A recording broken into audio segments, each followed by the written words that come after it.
Hi welcome to walkie talkie 13th week Sunday ఎపిసోడ్లో Nag sir అయితే చిన్న ట్విస్ట్ ఇచ్చారు.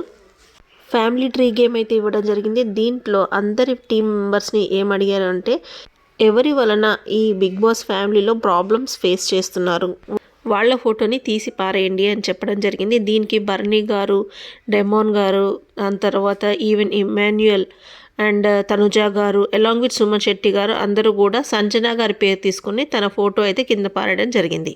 So as per expectation Sanjana గారికి పనిష్మెంట్గా జైల్లో వేస్తారేమో అని అనిపిస్తుంది. సో దీని వలన సంజన గారికి సింపతి ఓట్స్ పడే అవకాశం చాలా ఉంది. ఎక్స్పెక్ట్ అన్ఎక్స్పెక్టెడ్ అనేది మన బిగ్ బాస్ క్యాప్షన్. సో ఈ ఓటింగ్ ద్వారా, సింపతి ఓటింగ్ ద్వారా సంజన గారి ఓట్ బ్యాంక్ అయితే పెరిగే ఛాన్సెస్ చాలా కనపడుతున్నాయి. సో ఈ వీక్లో, కమింగ్ వీక్లో టికెట్ ఫినాలే ఎవరెవరు ఏ విధంగా ఆడి గెలుస్తారో let's see. Please subscribe my channel walkie talkie. Thanks.